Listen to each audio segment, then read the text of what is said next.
how much money did I get? $63.75 is what they offered me of in-store credit. So you guys probably heard that GameStop is buying PSA slabs starting pretty much now. Now this was kind of big news. This was kind of crazy. I mean, we've never really seen this before. We've never heard of this before. Obviously, this was kind of good news to some people. People were kind of curious about this. They're going to be buying an array of different cards, not just Pokemon sports cards, but it has to be PSA 8, PSA 9, or PSA 10. So PSA 8 or greater. The thing is that it's only going to be in a couple states. Connecticut, Georgia, Kentucky, New York, Texas, Tennessee, whatever.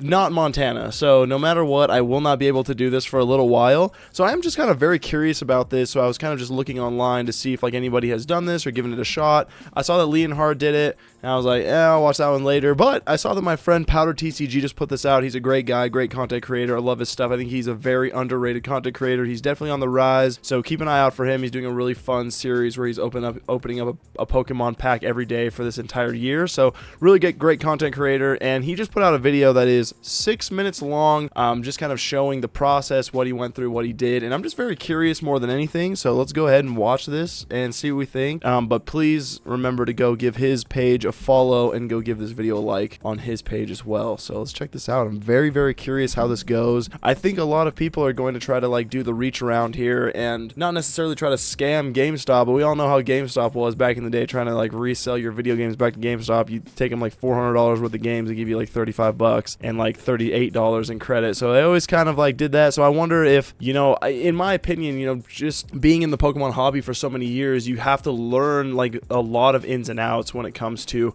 slabs, PSAs, condition, even card types. You know, there's just so much different wording and stuff that can kind of go into this. So I'm kind of curious, one, what GameStop is going to do with these cards, if they're just going to put them out on the shelf, you know, if they're going to buy it 50% and sell it 65% or 100% or 120. I have no clue what their margin or plan is going to be, if they're going to be doing like mystery boxes or what. But I'm very interested to see how this goes, and also like not necessarily, I just want to see if it's fair or not. So let's go ahead and give this a watch. Officially announced that their graded card trade-in program is live. The promotional image says get cash today for your trading cards. Cash or credit on PSA graded cards rated 8, 9, or 10. It seems they will only be working with PSA for the time being. Available now in Connecticut, Georgia, Kentucky, Mississippi, New York, Tennessee, or Texas. Now, considering that I live in Connecticut, My boy ran out of breath with that line. Holy moly. Constitution state, I had to make sure to try this service out for myself. Now, before anything, I did call my local GameStop to make sure that they were participating in this program. Here is audio of that call.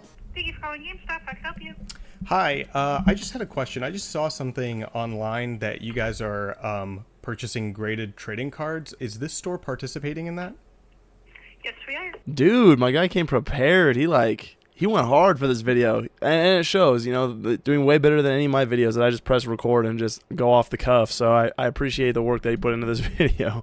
I From think it's my going to be local very GameStop informative. employee, we have to pick a graded card to sell, and we're going with this PSA 9 Glaceon V alternate art from Evolving Skies. One of the reasons I chose this card is because it does have a decent amount of buy-sell data right from eBay sold listings. Very and smart. with the data from the eBay sold listings, we can confirm that this card is selling from anywhere at $80 to $90. The next I'm glad that he put that in there. I think that that's something that a lot of people, like, you know, just getting into this hobby or just getting into buying and selling Pokemon cards in general kind of just don't really understand, which is completely fair because it's just one of those things you kind of have to learn as you go. Pretty much the eBay sold listings, what's going to give you a lot of data on the current market value of a certain thing. So I like that he picked a card with, you know, around a $20 fluctuation, you know, $70 to $90. That's pretty good. step is to go inside my I like that he included that piece of information as well. GameStop, so here I am in front of it, and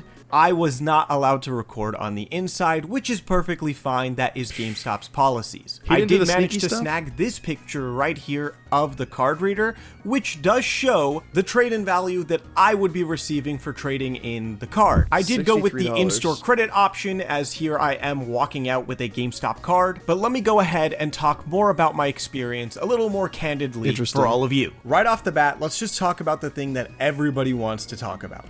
how much money did I get? So if you notice in that image before, I'll put it on screen again, $63.75 is what they offered me of in-store credit. They did offer me around $54 of cash. The payout options for cash were obviously cash, Venmo, which was a little unexpected, and a prepaid card that I assume would be a debit card, like a Visa card or something. You know, like from Visa or something. So you're telling me they'll just like Venmo you? Who's Venmoing you? GameStop? Like, or the general manager of GameStop just gonna Venmo you and then like just submit that as part of his like work expense? That is crazy. That is crazy that a company like GameStop is going to Venmo people. That you'd be able to swipe at like Walmart's or Target's or whatever. Our average price at $85. The in-store credit option is sitting right around 75% of market value. And it seems the cash value was around 10% less, which in the grand scheme of things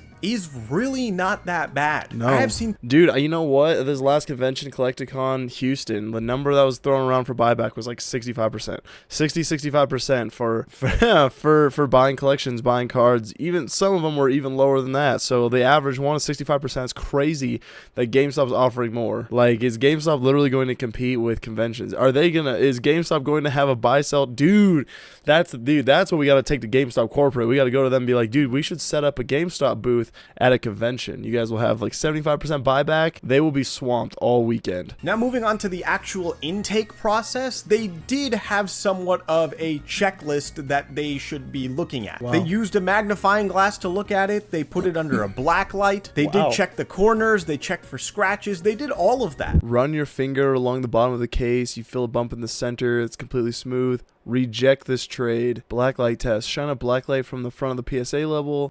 The white space from the label should not reflect the black light. Reject this trade. Oh yeah, so just so they can not let people come in and scam them with fake stuff, obviously what this is for. A decent little, if you're just going to be training newbies right out the jump for whatever. I think this also could bring in a good opportunity for people to like work at GameStop. If you're like a very versed with your cards and you know your stuff, just go apply at GameStop and tell them, hey man, I buy, sell, trade Pokemon slabs all the time. Just let me run that. The way they scanned the card into their system was via the QR code on the back. Now the QR code pulled the card up and all of its information. It did also show them an image of what the card should look like, but this did have me thinking that when you do scan that QR code, it usually leads to that specific card's information on PSA's website, which for GameStop will say, hey, this is a card that we have taken in. But what if the slab is using a reference number from a different card? So here's the scenario. I go to GameStop and I say,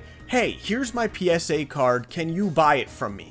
They say sure. They scan it and they go, wait, this card's already in our system. But the thing is, I'm the good guy. I know I have the correct real deal, but someone might have a fake label out there, a fake slab put together and given it to GameStop. I really don't know how they're going to differentiate that, or if the employees once again will be able to differentiate that. This is actually a very informative video. I think really what people mostly care about is what is going to be their buyback value and what is there going to be their, how much are they going to give you the money wise. I mean, nobody really cares. I guess you can care about their process for checking the slabs, checking the grade and all that stuff, but it's like obviously if it's something you graded yourself or you bought it from somebody you trust or you know that it's authentic and real, like you really don't have any control over that. But I do see where his concern comes in is like, dude, what's stopping someone from making a whole bunch of fake first edition Charizards, PSA 8, 9, and 10, and then taking them in with different labels? It's kind of crazy. I guess they're not really taking some vintage stuff. Obviously there's that. But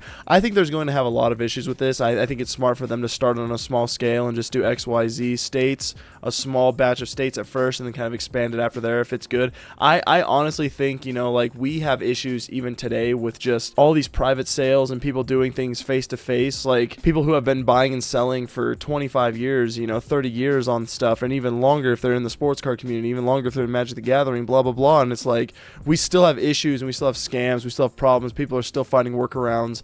And I just think that GameStop, with like zero experience, kind of just jumping into this and giving their employees like a checklist, like go ahead and buy people, go ahead and Venmo people money for this. It just seems a little bit crazy to me. And I think it's going to go one of two ways. It's either going to work very well. I think a lot of people are going to be very happy with this. I think a 75% buyback is pretty good for in-store credit. I mean, if you're like, oh, I should go buy a PS4 or PS5 or something, I've got a bunch of slabs laying around. At 75% buyback, you know, that's a lot easier than selling your cards on eBay, having them take a 13%, and then, you know, that's literally, and shipping it out, it's literally comparable to just selling on eBay and going to a card shop or a card show and selling to a vendor at 65 or 50%. So honestly, like, the GameStop option, if you're going to be buying something from GameStop, is a super good option. And they do all their pre-orders. They sell Pokemon cards there. It's actually decent. Like, I'm actually kind of stoked about this. I think it's a cool thing that they're trying.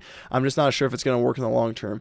Or the other way it's going to go is they're just going to be like, this is bullcrap. We're getting scammed left and right. Our employees don't care about anything. They're just Venmoing people hundreds and hundreds of dollars, and it's ridiculous, and it's not going to work long term. I actually think it is going to work out long term, and they're going to expand this to more states to kind of see how it goes. But I want to know what you guys think down in the comments. This is pretty interesting. Great job, Powder, for, you know, kind of laying this out. I really, really only cared about the process of just taking it in, handing them the card, and seeing how much money you got back. That was really all I wanted for this. And some people are trying to draw this process out so much longer and all that junk, but I just wanted to see the process, how it went, your personal experience, and that's exactly what I got. So great job. Let me know what you guys think down in the comments if this is a W or an L. We'll catch you guys on the next one.